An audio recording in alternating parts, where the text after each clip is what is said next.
کہ قوم نے کیا جواب دیا؟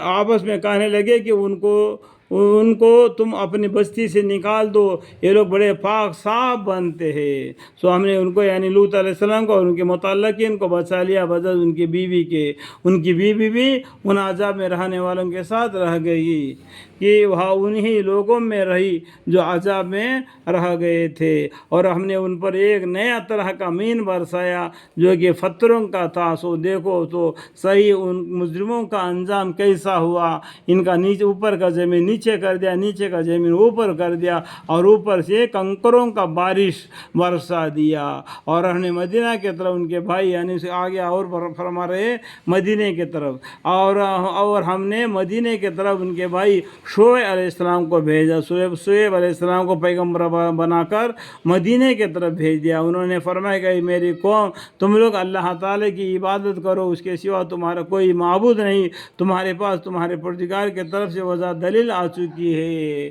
وضاح دلیل یعنی پیغمبر آئے تمہارے پاس ڈرانے کے لیے، اور تم لوگ اللہ کو چھوڑ کر دوسروں کو اللہ کے برابر مت عبادت کرو، شرک مت کرو۔ تو تم ناپ تول میں پوری کیا کرو، جب ان سے پیسہ لیتے ہو تو برابر لیتے ہو، جب تول کر دیتے ہو تو گھٹا کر دیتے ہو، اس طریقے سے مت کرو، اور لوگوں کا ان چیزوں میں نقصان مت کیا کرو، اور وہ زمین میں بعد اس کے کی اس کو درستی کر دی گئی ہے، فساد مت پھیلاؤ، یہ تمہارے نفع ہے اگر تم تصدیق کرو، یہ تمہارے لیے نفع ہے اگر تم تصدیق کرتے ہو، تم میرے بات کو مانتے ہو تو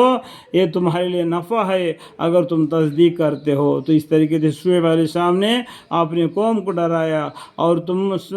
سڑکوں پر اس غرض سے مت بیٹھا کرو کہ اللہ پر ایمان لانے والوں کو دھمکیاں دو، اور اللہ کے راہ سے روکو، اللہ کے راستے میں چلنے والوں کو دھمکیاں دو، اللہ کے راستے میں جانے میں ان کو روکو، اس غرض سے سڑکوں پر مت بیٹھا کرو۔ اس طریقے سے شعیب علیہ السلام نے اپنے قوم کو ڈرایا، دھمکایا، اور اس میں کجی کی تلاشی میں لگے رہو، یعنی ان مسلمانوں کے عیب جوئی کرنے میں لگے رہو، ایسے کام مت کرو، اور اس حالت کو یاد کرو جب کہ تم کم تھے، پھر اللہ تعالیٰ نے تم کو زیادہ کر دیا، اور دیکھو کیسا انجام ہوا فساد کرنے والوں کا۔ تو اس ٹائم پر اللہ تعالیٰ نے ان سے فرمایا اس حالت کو یاد کرو جب کہ تم کم تھے، پھر اللہ تعالیٰ نے تم کو زیادہ کر دیا، اور دیکھو کہ کیسا انجام ہوا فساد کرنے والوں کا۔ فساد دنیا میں فساد کر کے نقصان کر رہے تھے، ان کو کیسا انجام ہو گیا دیکھو، یاد کرو کر کے اللہ تعالیٰ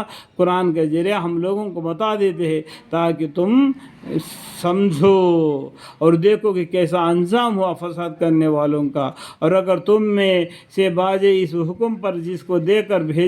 بھیجا گیا ہے ایمان لائے ہیں، اور باجے ایمان نہیں لائے ہیں، تو ذرا ٹھہر جاؤ یہاں تک کہ ہمارے درمیان میں اللہ تعالیٰ فیصلہ کر دیتے ہیں، اور وہ سب فیصلہ کرنے والوں سے بہتر ہے۔ اس طریقے سے اللہ تعالیٰ ہم پیچھے رہنے والوں کو اللہ تعالیٰ ڈراتے دھمکیاں دیتے ہیں کہ ان لوگوں کا کیا حل ہو گیا تم سے پہلے زمانے میں جو گزر گئے، جو پیغمبروں کے نام اور ان کے امت کی طرف سے کیا جواب ملا، اللہ تعالیٰ نے ان امت کو کس طریقے سے برباد اور غارت کر دیا، یہ قصے کہانیاں بنا کر قرآن کے ذریعہ تم کو بتلایا جا رہا ہے، اس لیے کہ تم مانو۔ اور اگر تم میں سے بعض اس حکم پر جس کو دے کر بھیجا گیا ہے ایمان لائے ہیں، اور بعض ایمان نہیں لائے ہیں، تو ذرا ٹھہر جاؤ یہاں تک کہ ہمارا درمیان میں اللہ تعالیٰ فیصلہ کر دیتے ہیں، اور وہ سب فیصلہ کرنے والوں سے بہتر فیصلہ کرنے والے ہیں۔ اللہم اغفر لی، اللہم اغفر لی، یہاں تک کہ قرآن شریف کی تلاوت کے درمیان میں جو بھی غلطی کوتاہیاں مجھ سے ہو گئے تو میں معافی چاہتا ہوں، اور صحیح طریقے سے میں قرآن کریم کی تلاوت ادا کرنے کی، صحیح معنی سمجھ کر پڑھنے کی توفیق عطا فرما۔ وقل رب زدنی علما، وقل رب زدنی علما، وقل رب زدنی علما۔ قال رب اشرح لي صدري ويسر لي امري واحلل عقدة من لساني يفقهوا قولي۔